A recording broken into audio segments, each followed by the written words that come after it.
What is going on, everybody? You're back with the Barbell Benders podcast with Altman Biggs and myself, Seth Todd.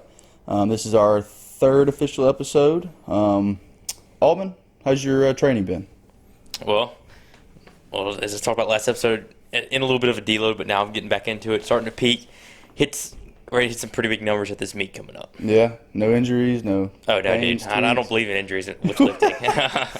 I think if you're lifting right, you shouldn't have any injuries. Is that like the secret to it? If you just don't believe in them, they won't happen. Exactly. Dude, I wish that was the case. For some reason, I'm like my back is just injury ridden. Really? Yeah. What do you think that's from? Football, high school football coach. Well, Not knowing a lot of people say that. Not knowing how to show football players how to lift right. Yep. Well, I never played football, so. Not caring about form and caring about weight. Yep. That's how most young guys and coaches are. Yeah. The more weight on the bars, the better. It's like the first time I ever hurt my back, pulling 405. I got it. Got it down. Everything felt fine. Went to load some plates back on the rack, and it hit me, man. That lower back right there, it's usually been on like the right side. It's excruciating pain. You just feel like a pop? No, it wasn't a pop. It was like all three times that it's happened, it's been more like a stabbing, shooting pain. Mm-hmm. And the first time, I'm pretty sure it was like not a herniated disc, but like a bulging disc. It was pushed on a nerve. The second time it happened, deadlifting, of course, in my sciatic, it started to act up in my right leg. So that's the nerve that runs all the way down from your spine to your ankle. Mm-hmm. And I couldn't sit in any kind of chair. Laying down was uncomfortable, like just a general like discomfort and numbness. Wow. It's just no good at all.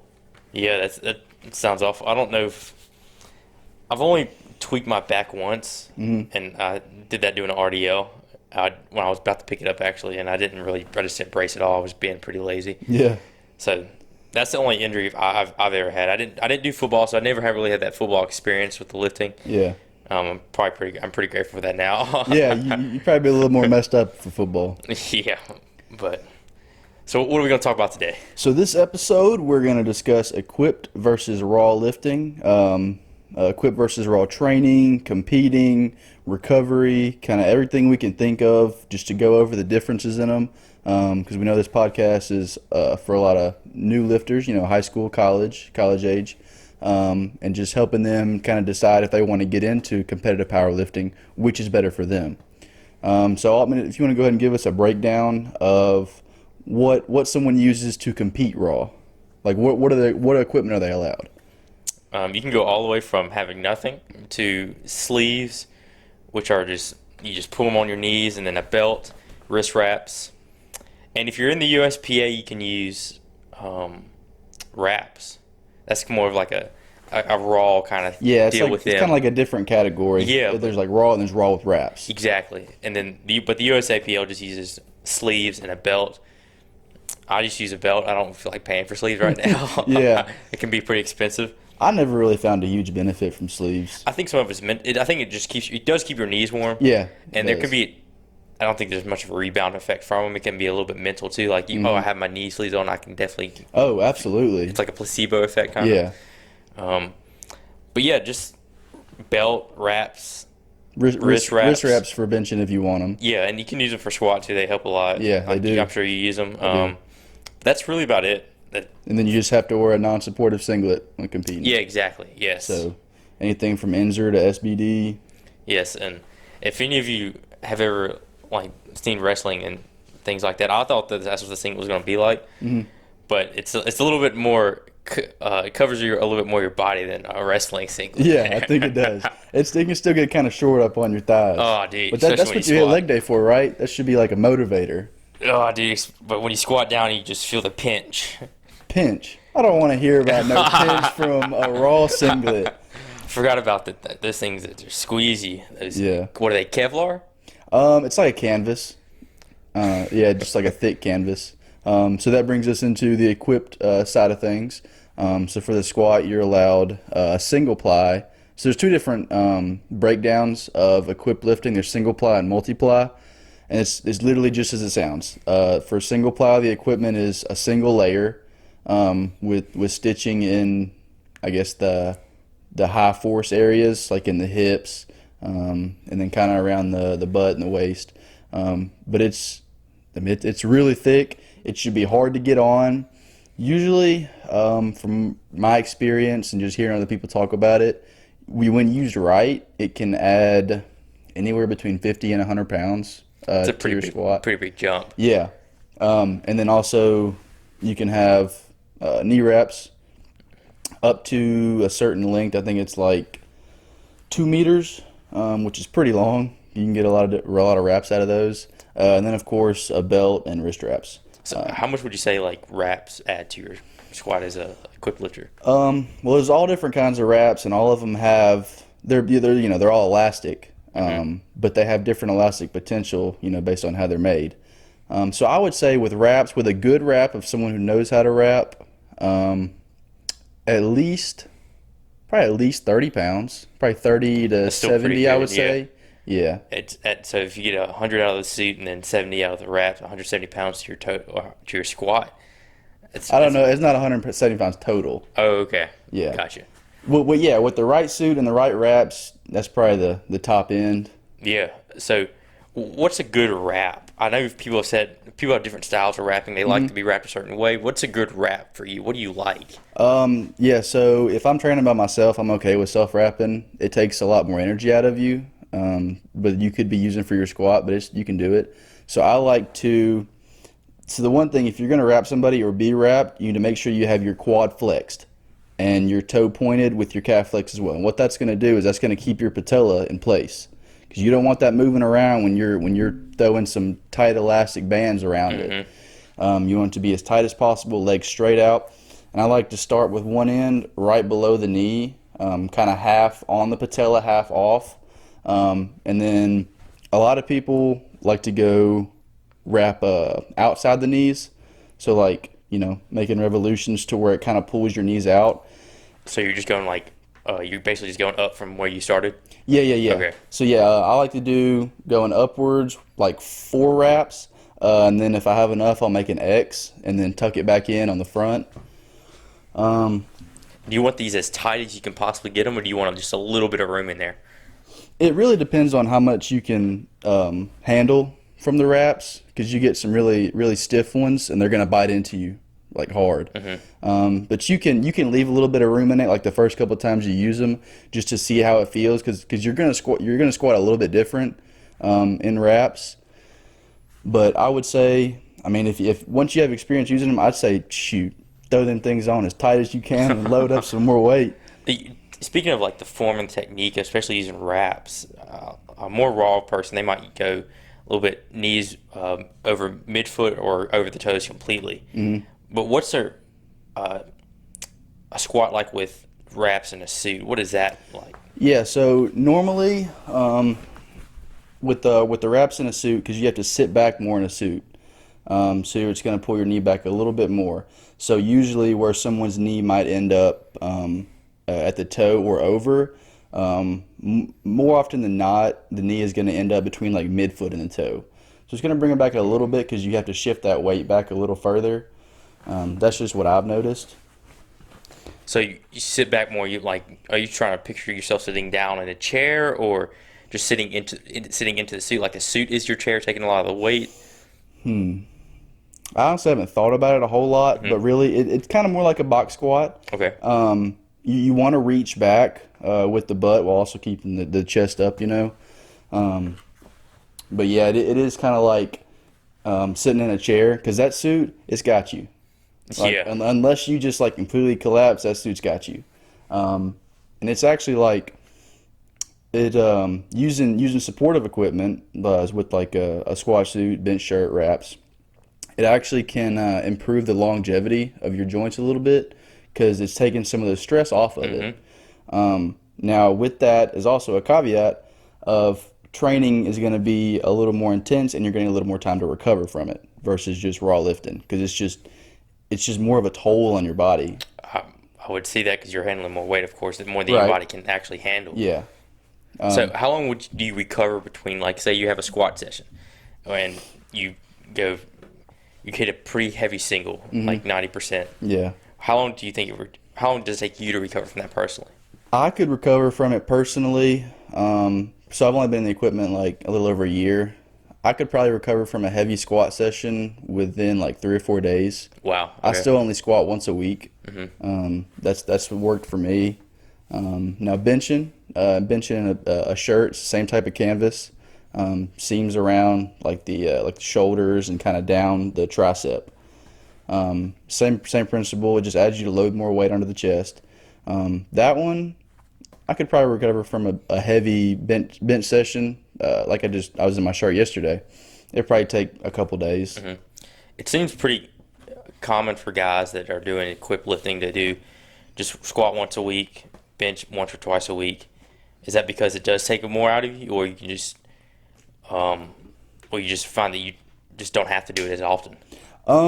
Yeah, so it does take a lot more out of you for one, and then also the seams itself on the equipment will take a toll because like you'll get some on your thigh and then behind your shoulder, and you keep doing that too many times, and you're just gonna wear that piece of skin out. That's So what we meant by bite you. Like yeah, it's just biting you? yeah. When Okay. a seam, when you're like squatting down, and the leg seam, it's tight. So it literally just I don't really know how to describe it.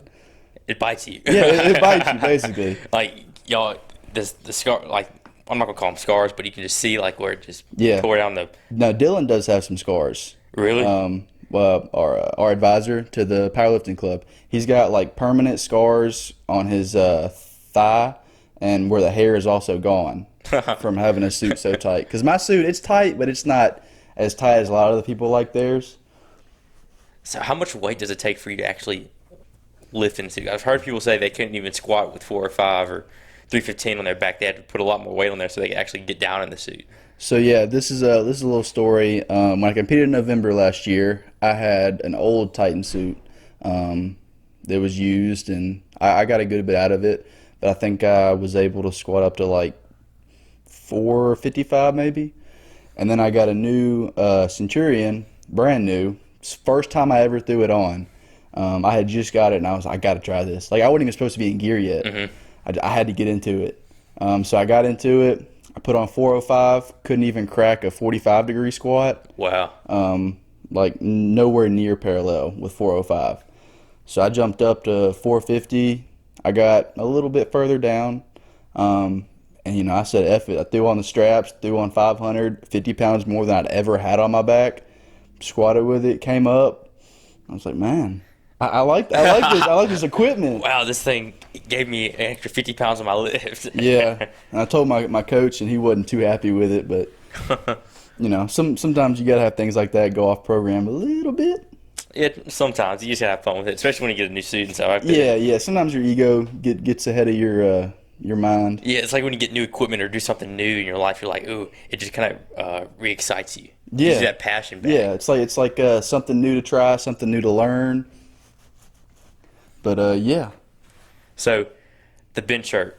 Explain to people what a bench shirt is. Some people might not understand that. Yeah, so it's like an actual shirt. It's usually about 3/4 sleeve length. It can't be past your elbow in competitions, and it's the same type of canvas material that the squat suit is made out of.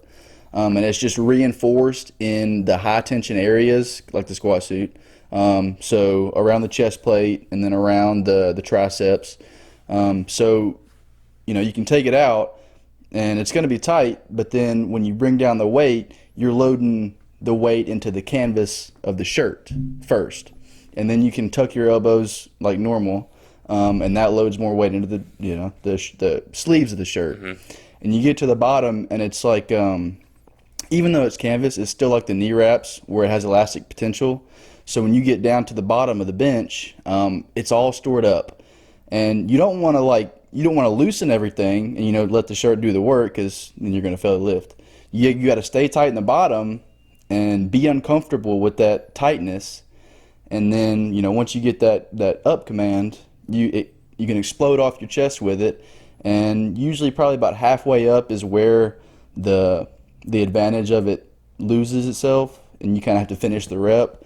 So for equipped lifters, especially in the bench, it's really important to be strong in that second half of the bench. And that's why a lot of people say that triceps are so important. Like West Side, they're like all about the triceps, and Absolutely. I think I got caught up a little bit in that too. I got big into West Side training my first like real year of training, and I was like triceps, triceps, triceps. But being a non-equipped lifter, I was neglecting just off the chest in general. Right. And my triceps got very strong. I mean, I'm a much better close grip bencher than a regular bencher now because my triceps are so dominant over my Yeah. just my. Everybody wants big tries. I know, right? But it's interesting to see. So if you're a raw lifter and you're listening to this, just because you hear someone say that they need to do more triceps and they're in a shirt, that doesn't necessarily apply to you. Now you might be strong off the chest, you might need a little bit more tricep work. Yeah. But as an equipped lifter, you need to be as strong as you possibly can in the triceps. Right. Because that is your weak point. And that's kind of with everything someone tells you in the gym is take it with a grain of salt. Yes, exactly. Don't just take everything someone says and immediately start implementing it. It might not be applicable to you. Yeah, exactly. Like some of these, like you might be a new equipped lifter, and Yeah. then they come ask you what you do, and you say this, then they start doing that, but that's not what you did to get to where you are now. Right. It's also about the progression of where the lifter is. Speaking of progression, how do you progress into getting into a suit or a bench shirt? What was your progression for that?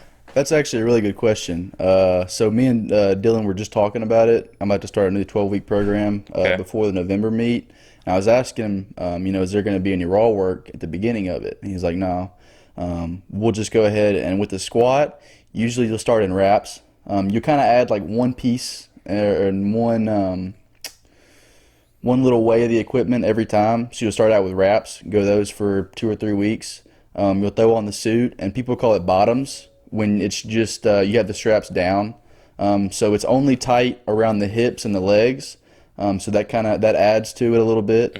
While keeping the wraps. Yeah, Okay. keeping the wraps. And then you can go, straps up, full gear. That's what that is. Full gear is straps up, knee wraps, and then, whatever else you want to wear. And I'm guessing you don't keep the full gear the entire 12 weeks because it just takes a lot out of you. Oh, yeah, no. Okay. No, it's good to work the progression to learn the equipment, because if you throw all of it on at once, you're going to be like, oh, shit, I have no idea what I'm doing. So it's good to, take it one step at a time, but also that reason that, if you were in the equipment for 12 weeks straight every week, that's going to take a big toll on you. So what would a workout look like for, say you're 4 weeks in your lifting, you're still in like a strength phase. So what would a typical workout for squats look like?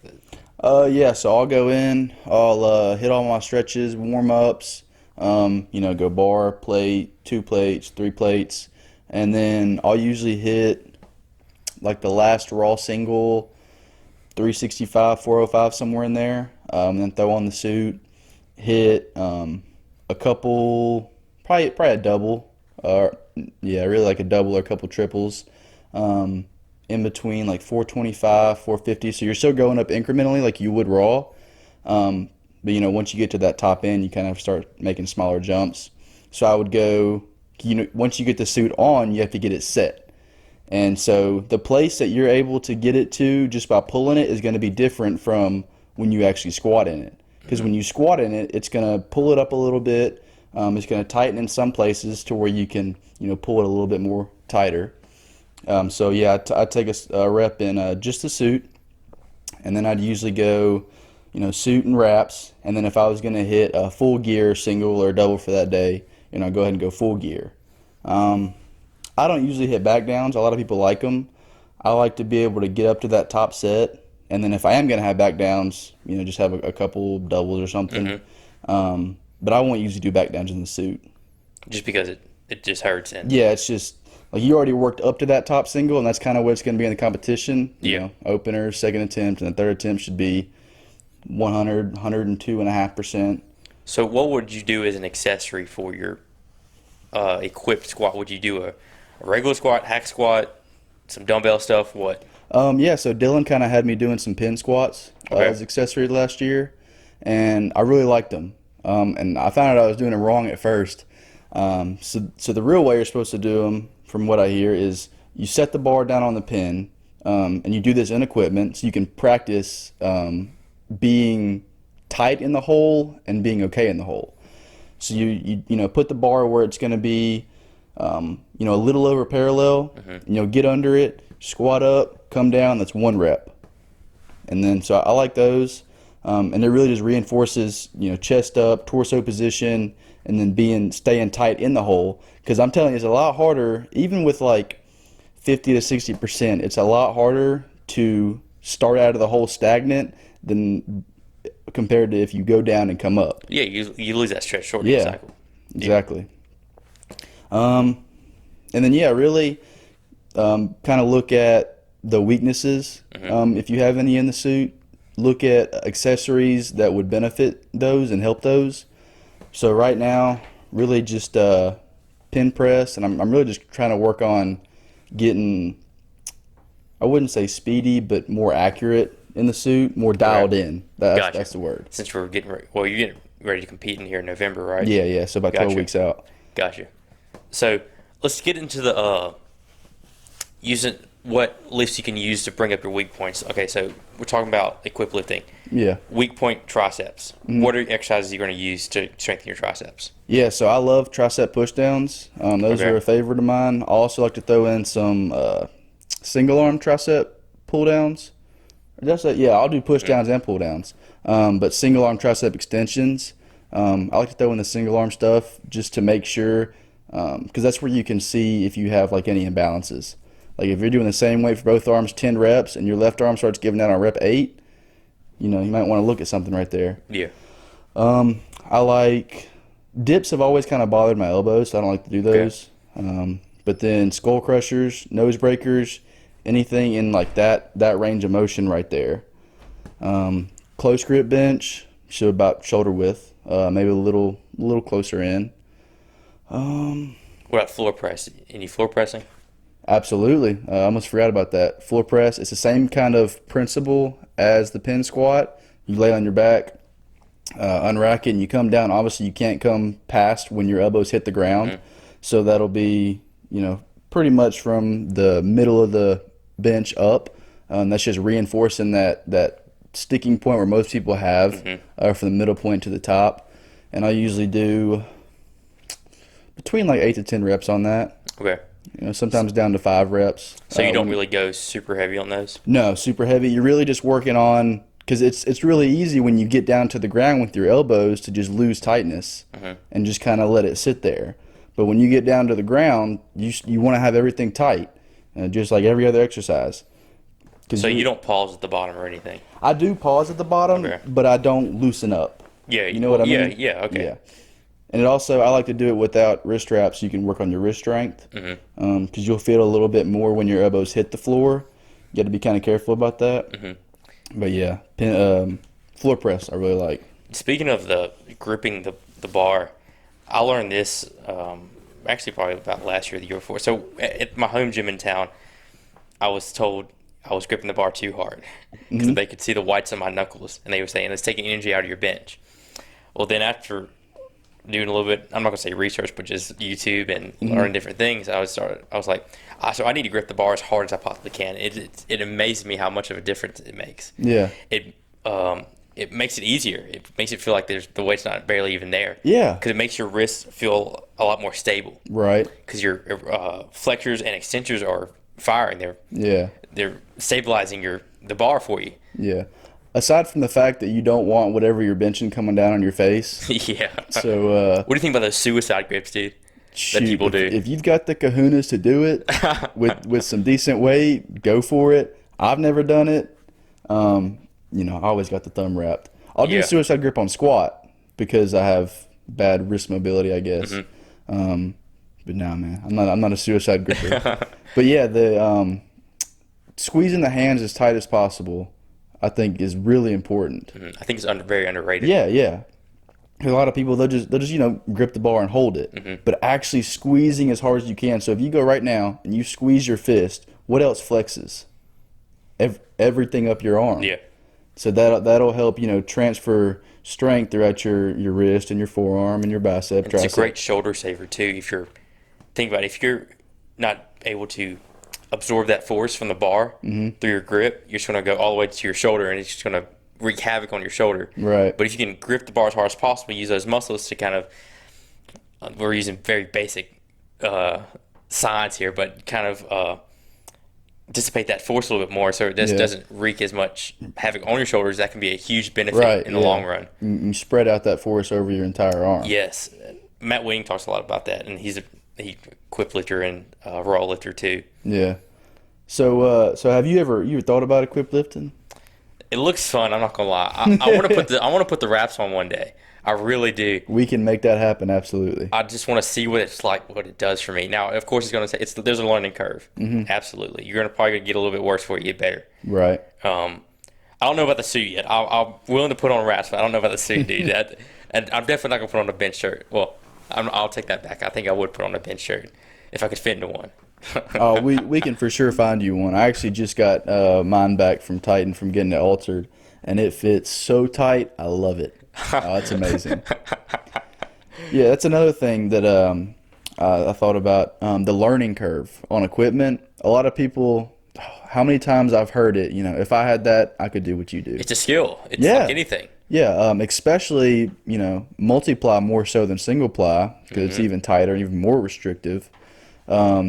You have to take time and learn how the equipment works, learn what you can and can't do in it, because I'm telling you, when you put on a squat suit, if it fits right, even if it's a little bit loose, it will change the way you squat. For sure, because you have to do something completely Yeah, different. like the forces are in different areas. They're being dispersed differently. So that's the thing. It is a skill, like you said, using the equipment correctly and to your benefit to add to your total. Yes. So you went from raw to equipped. What do you do any raw training anymore? Oh yeah, Okay. So would you say the base?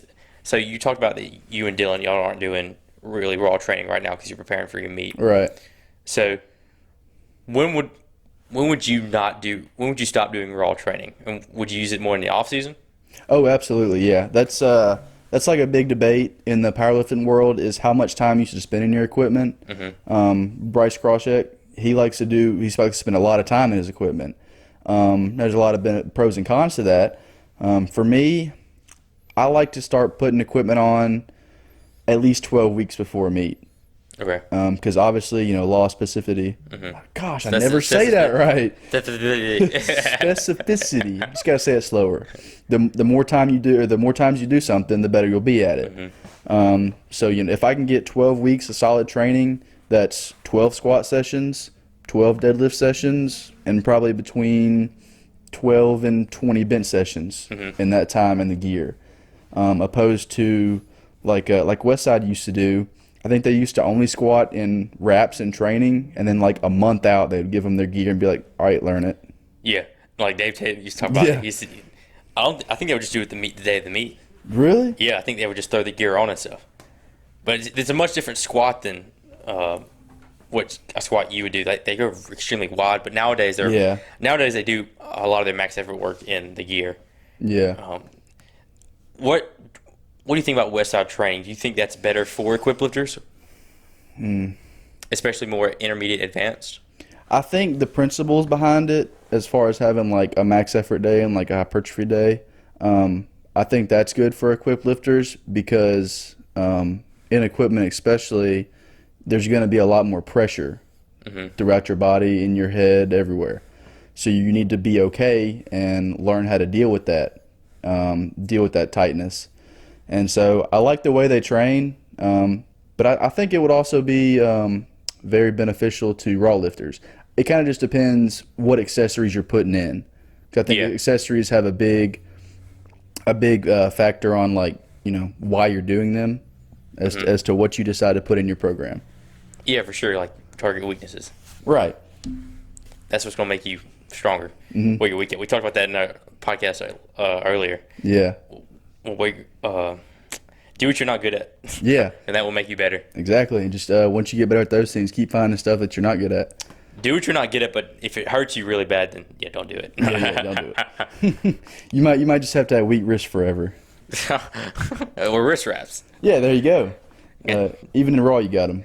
Yeah. I actually don't use wrist wraps. I don't have wrist wraps. I don't have knee sleeves. I'm kind of like almost the raw here. I just use a belt. I just like using belt, and I don't really feel like paying Yeah. for wrist wraps and knee sleeves. Call me not being as into it, but I want to buy books and stuff to read. And that's okay. You don't have to be into it. Like when you get into powerlifting, even if you just want to do raw at first, you don't have to buy knee sleeves and an SBD singlet and Yeah, wrist straps. I mean, just a singlet and a belt. I like what Westside says. Don't have a 10-cent squat and $100 shoes. I think that can apply for a lot of people. People are like, oh, I'm going to do so well with in this gear, or in all these sleeves and these wrist wraps and Yeah. everything. Learn to squat first. Yeah, exactly. Learn to squat first, and now how to actually bench, and you'll get better from that. It can help, but actually learn how to squeeze the bar too. Yeah, it new gear and more expensive gear can help make you stronger, but it's not always the case. you Yeah. know? Yeah, a lot of times with powerlifting gear, you're paying for the brand. Oh, like SBD, Yeah. massive brand, Like how much are SBD singlets? dude. They're probably like $100. I've heard they're like well over 200. I don't look on their website because their stuff's too expensive. for me. Exactly. I'm not even gonna consider it. But I know their belts are like about $300, dude. Yeah. That's, I mean, for a belt, dude. Like I like the Mark Bell stuff. I have his belt, that- What kind of belt do you have? the Mark Bell strong belt. Which Or- one? I got the black and the red one. Okay, like lever or buckle? It was just it's the prong. Okay, the single prong. Yeah, I like the prong one because I fluctuate in weight. Ah, And I really like to be able to tighten that thing, and I don't really feel like having a screwdriver. I had a lever belt for a while. That was my first belt, and I thought it looked cool. I was like, Yeah. I want to be a real powerlifter now. And it turned out I didn't really like that much. yeah, and that's another difference in deciding what kind of equipment is better for you versus the lever or the prong. Yeah, The prong is the one. It's basically like an actual belt that you put on your pants. It has the one prong and the many holes you can choose from. That's good for kind of getting more exact in how tight you want it, but it's also harder to take off after a hard lift if you get it real tight. and it's kind of annoying to take off too. I'm not gonna lie, Yeah. like because if you do a heavy set of squats, like say set of 5 squats at 85%, you were gassed after that. And then you try to take that, you're like, oh, I gotta take this belt off because I can't breathe Yeah. right now.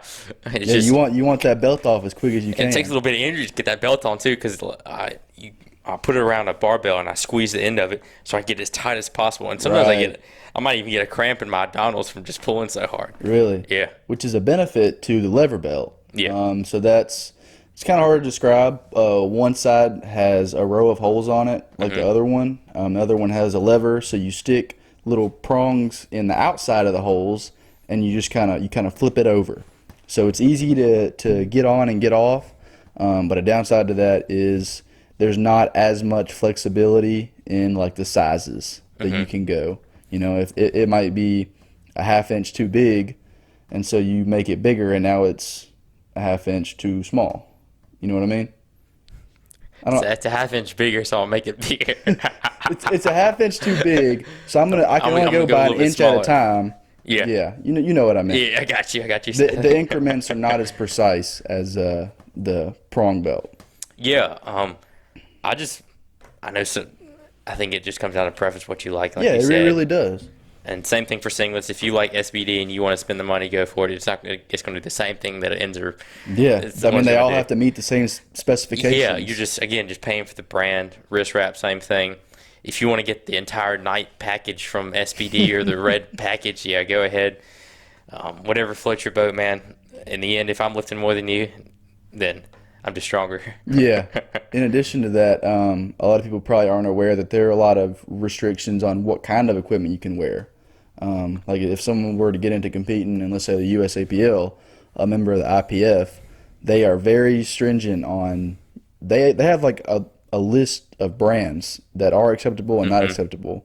You know, wrist straps, knee wraps. They have a length measurement that they can't be more than. Yep. Squat shoes can't be taller than. I don't know how tall it is, but there's a cap on how high your heel can be. All these different kind of rules about what you can and can't wear. It makes it very specific. So if you're wanting to get into powerlifting and you're looking at equipment to buy, check out the IPF approved list. Yep. If you're going to get in the USAPL, obviously USPA is different, but probably pretty similar. You mentioned shoes. What kind of shoes do you use? So I used to just squat in football on just the regular tennis shoes, which are awful. Yep, that's awful for squatting. No The stability. worst. It's better to squat barefoot. Yep, yeah, it's so much better. Yeah. But when I started last year, I got the Adidas Power Perfect 4s, I think. And that's with a little bit of a heel, right? Yeah, I think it's got like a 3/4 inch heel.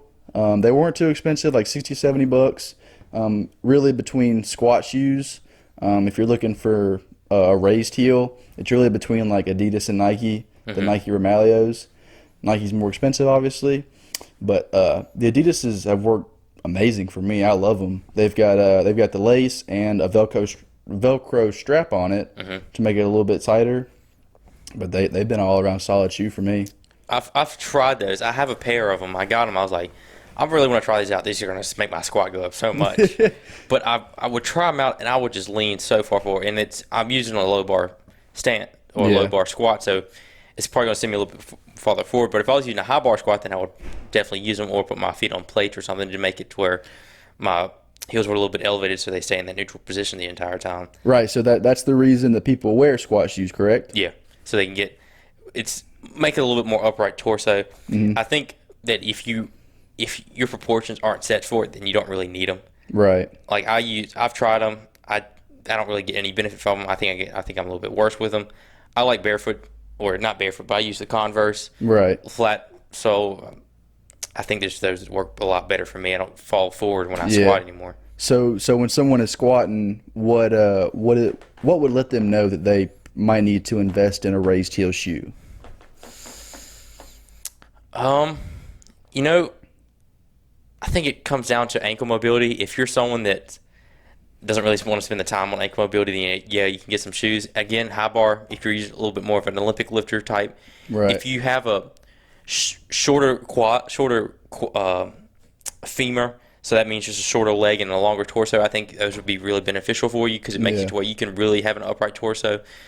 If you're someone that has a longer torso or just long legs, and your torso really has to lean forward a good bit, I don't think that would be very beneficial for you. Yeah. Because you're already having to lean so far forward, you're just going to end up falling on your face. Right, it's going to put you more forward. Exactly. There are a bunch of levers that you can use to.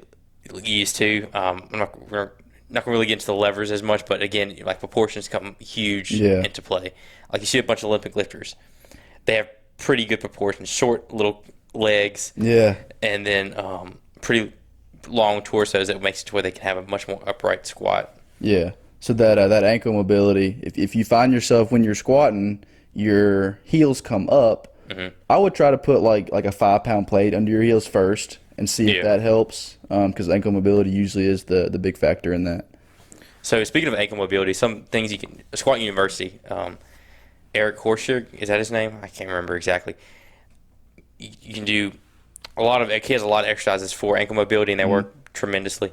But again, it's one of those things you have to stay consistent with. Right. And if you want to get better at it, it's not going to make it better right then and there. It might give you a little bit of relief. Might make it to where you're not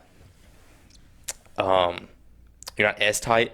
But having adequate ankle mobility can really help a lot of things out. Yeah, It's absolutely. like it can help with butt wink if you're someone that has that. Really make you more stable, have a better squat.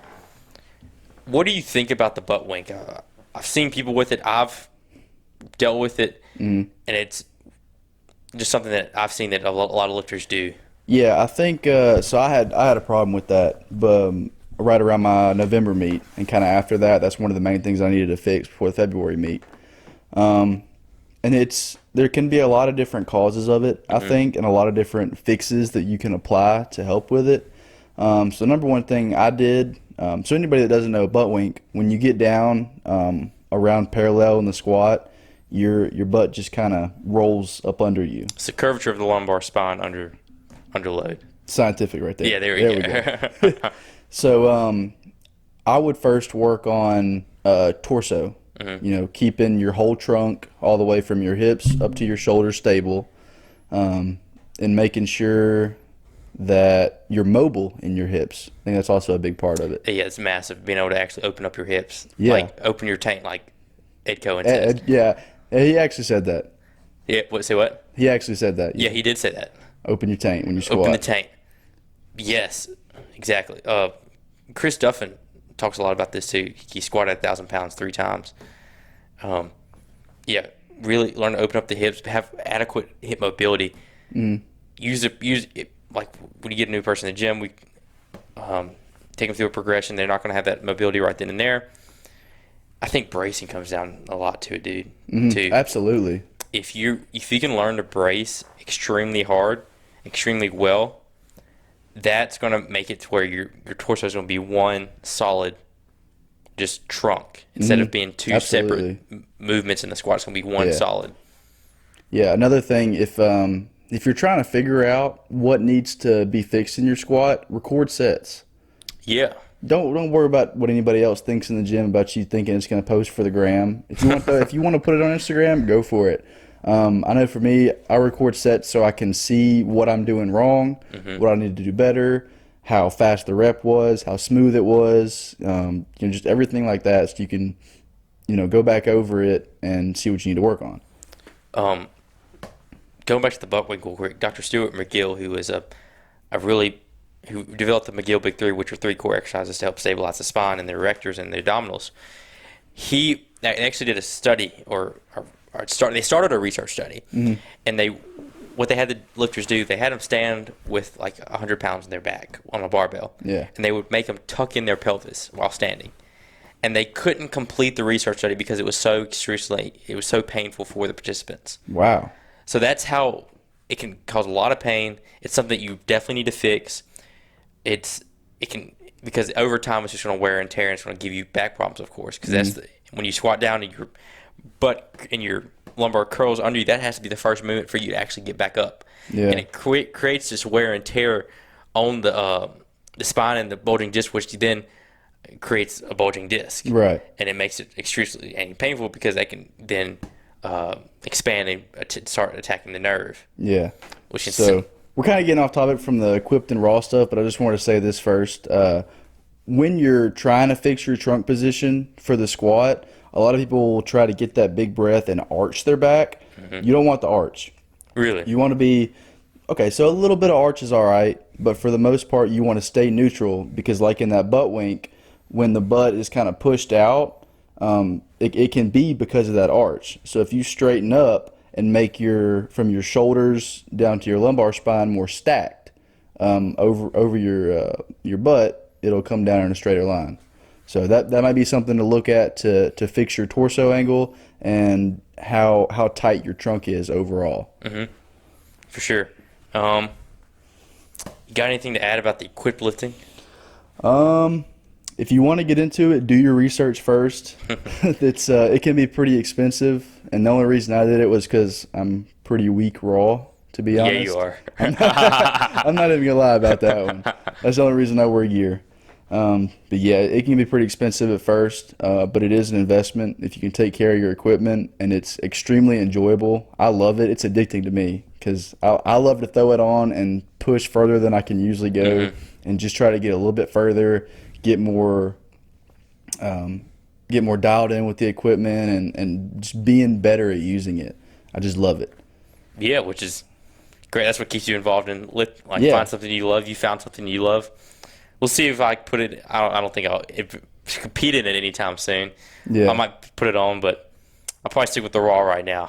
Yeah, we'll let you guys know if I can get Altman in some knee wraps. I'll give him a hell of a wrap. Definitely put it on the gram for sure. He'll tell me like a 6 out of 10 wrap. I'll go ahead and give him like 12 out of 10. Whew, golly, I can already imagine my. You'll indentions either it can love leave. it a lot or you'll hate it a lot. I don't think there'll be an in between. I'll probably love the amount of weight I put up, but hate the pain Exactly. part. Yeah, you gotta get over the pain in equip lifting. Just Yeah, gotta for get sure. used to It's a man sport. Yeah, you gotta do it. Whoa, now, Altman. It's a woman and a man sport. Excuse me. There we go. But yeah, that about wraps it up for this episode. You got anything else to add? Enjoy training. Yeah, man. Enjoy it. Have fun. Yeah, check us out on Instagram at triple.b.podcast. Also check out, we are members of the Kilo Talk Network. You can find them on Instagram at Kilo Talk Network. And then our member podcast alongside of us, Kilo Talk. As always, where can people find you on Instagram, Altman? At Big's College Strength. All right, you can find me at Seth.Todd76. Big announcement real quick. We have a very big guest coming on for the week after this week's episode. So 2 weeks from September 2nd. September 2nd. There we go. We'll just go ahead and let y'all think on that. And when we come back with the next one, we hope you'll be pretty excited about who we got. All right, guys. Take it easy.